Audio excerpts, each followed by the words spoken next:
Hi everybody, I'm Jared Chase with the Julie Moe and Jared Chase Group at Cascade, Hasson, Sotheby's Realty in beautiful Bend, Oregon.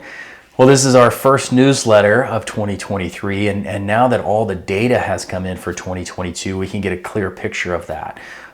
It was certainly a year of transition. We started out extremely strong. Homes were selling fast, multiple offers, often over asking price. In fact, if you look at the Bend median home price, in January it started at $683,000.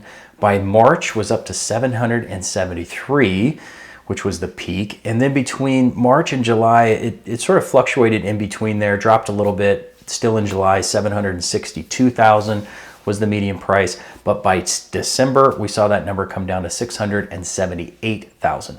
Further, it's worth pointing out, if you look at December of 21, we had 171 sales. In December of 22, just 98. So this decrease in both prices and number of sales is of course directly correlated to the interest rate, which, as we know, had to be brought up in order to fight inflation. The positive news is this is working. We're starting to see improvement on the inflation numbers, and the interest rate has seemed to have found some stability at about 6.5%, give or take the buyer and their credit and so on and so forth.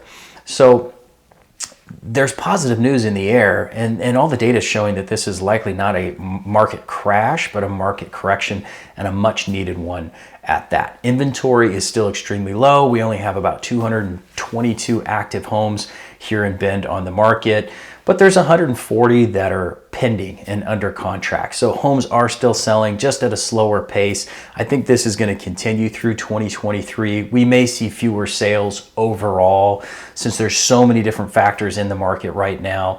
It's just going to sideline some people, whether it be out of fear or whether it be out of choice.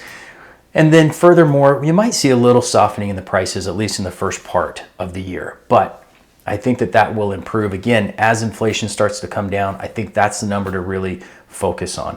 If you want to continue the conversation, please reach out to us. If you're curious what your house is worth, we're always happy to do a market analysis for you. I think that's great information to have in your back pocket, even just out of curiosity. And then if you're contemplating whether or not to buy, it's a deep, profound personal decision to make that commitment. One that should not be taken lightly or feel pressured into. We're here as your advisors, as somebody can help guide you to making the best possible decision for yourself. So thank you for tuning in, and I look forward to checking in with you next month.